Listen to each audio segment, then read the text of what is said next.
2025, les géologues sont retournés pour leur première mission dès l'année au Norris Gazé Basin.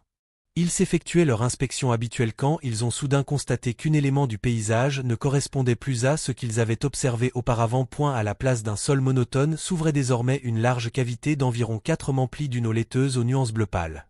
L'inquiétude les a aussitôt gagnés. Ils se demandaient si ce phénomène n'était pas le signe que le super-volcan de Yellowstone se préparait à entrer en éruption. Un tel événement représenterait une véritable catastrophe capable de raser de villes entières. Et selon l'Institut d'études géologiques des États-Unis, les effets de cette éruption se feraient sentir dans le monde entier. Les régions proches subiraient des coulées pyroclastiques. Ce mélange extrêmement dense de gaz volcanique, de cendres, de pierres ponces. Et de blocs de lave.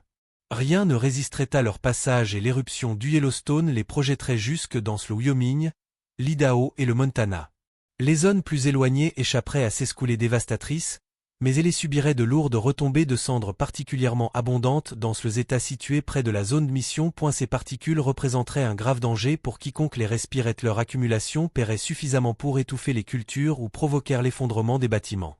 Les conséquences seraient innombrables et nous y reviendrons plus tard car peu après la découverte, ce gouffre singulier pris de court même les spécialistes. Les géologues ont découvert des roches projetées en tous sens dont certaines s'atteignaient près de 30 cm de diamètre. Toutes couvertes d'une boue grisâtre, identique à celle qui recouvrait les parois de la nouvelle source. Le site donnait l'impression d'avoir explosé sans que personne n'en ait témoin. L'équipe a donc consulté anciennes images satellites pour en dater l'apparition. En décembre 2024, le sol était intact. Le 6 janvier 2025, une légère dépression s'esquissait et le 13 février, le trou rempli d'eau était déjà formé. Ce qui restait troublant, c'est que les capteurs chargés de détecter l'explosion hydrothermale majeure n'avaient relevé aucune activité, aucun souffle puissant ni signe annonciateur. On a plus tard établi que cette ouverture déroutante n'était pas née une seule et vaste détonation, mais d'une succession de petites explosions s'échelonnées dans le temps. Ces décharges avaient d'abord expulsé des roches puis de la boue façonnant peu à peu le cratère lequel s'était ensuite rempli une eau chargée en silice. Cette conclusion représentait un profond soulagement. Yellowstone repose sur un super volcan dont les grandes éruptions se représentent un scénario redouté. Par bonheur, il ne s'agissait là que d'un phénomène modeste, lentement accumulé, spectaculaire certes, mais parfaitement maîtrisable. Le parc national abonde en GER, source chaude des paysages naturels variés. Mais sous la surface règnent des forces d'une intensité extrême toutes liées à supervolcans. Les supervolcans se caractérisent par une taille exceptionnelle et le plus souvent par l'absence de cônes puisqu'ils correspondent au reste de gigantesques ambres magmatiques dont l'embrasement ancien a laissé derrière lui une caldeira. Ils se situent généralement au-dessus de points chauds et il n'est guère surprenant qu'ils puissent engendrer de véritables super-éruptions capables de projeter dans l'atmosphère plus de 1000 km de cendres, de roches saines fusion et de gaz brûlants. 4 événements de cette ampleur suffiraient à remplir entièrement le Grand Canyon. Les supervolcans se forment lorsque des volumes considérables de magma incandescent s'échappent des profondeurs. Ce magma, bien qu'il remonte vers la surface, ne peut franchir la croûte terrestre si bien qu'une masse bouillonnante s'accumule à quelques kilomètres seulement sous une pression toujours croissante. Et c'est alors que boum survient la superéruption. En 2015, des chercheurs de l'Université de l'Utah ont cartographié la chambre magmatique principale du supervolcan de Yellowstone et ont été stupéfaits par sa taille. Ils ont ensuite découvert une seconde chambre juste en dessous. Ensemble, ces réservoirs souterrains pourraient recontenir suffisamment des roches en fusion pour remplir 11 fois le Grand Canyon. Toute cette masse magmatique exerce une pression vers la surface expliquant que le sol de Yellowstone s'élève de 3 à 5 cm chaque année. Ce soulèvement, là est constant, pourrait paraître anodin mais combiné au fait que Yellowstone demeure un volcan actif avec un indice d'explosivité volcanique de 8, il incitait à s'interroger sur les conséquences potentielles d'un scénario catastrophe. En effet, ces dernières années, le site a montré une certaine agitation. En mars 2023, 354 tremblements de terre ont été enregistrés, dont le plus puissant atteignait une magnitude de 3,7 dans le cadre d'une série de 106 secousses. Avant de céder à la panique, les experts de l'observatoire du volcan de Yellowstone assurent qu'il n'y a pas lieu de s'alarmer. Aucune éruption n'est imminente. Les volcans ne suivent pas de calendrier précis et le fait que Yellowstone n'ait pas éclaté depuis longtemps ne signifie nullement qu'une explosion soit sur le point de survenir. Pour l'instant, le parc demeure stable mais les scientifiques surveillant attentivement tout ce qui se passe sous terre. Séisme, soulèvement du sol et de variation de température par souci de précaution. Le panache de magma en fusion qui forme le point chaud sous Yellowstone bouillonne depuis 17 millions d'années.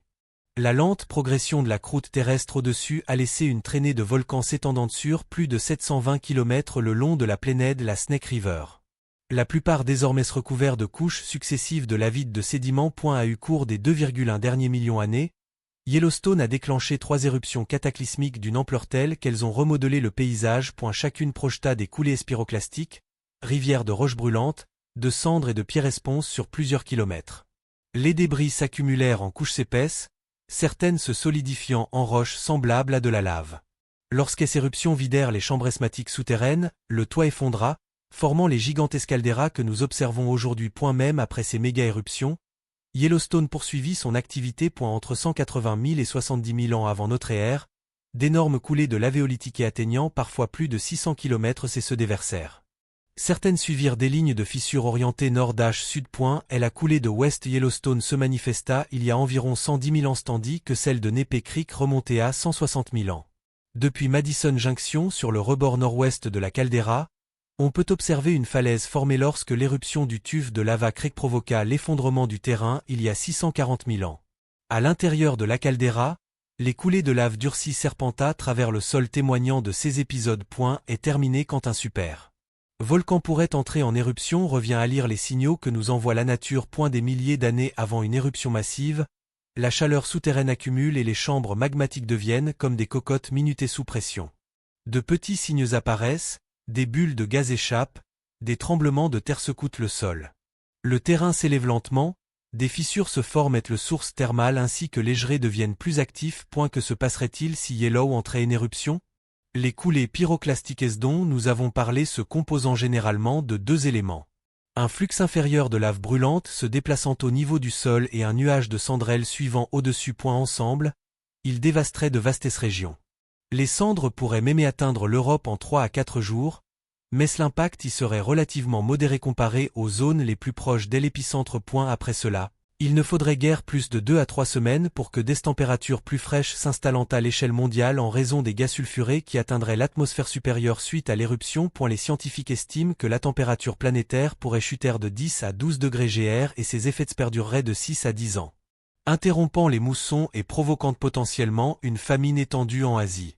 Vous êtes inquiets? Rassurez-vous, les experts ne pensent pas que le géant endormi sous le parc de Yellowstone se réveillera de notre vivant. Selon eux, la prochaine éruption surviendrait probablement dans plusieurs centaines de milliers d'années et même alors, elle pourrait être relativement modérée car le magma de Yellowstone est en réalité réparti entre 4 chambres distinctes. De surcroît, certains réservoirs de magma risquent de refroidir et de se solidifier, réduisant ainsi les probabilités d'éruption.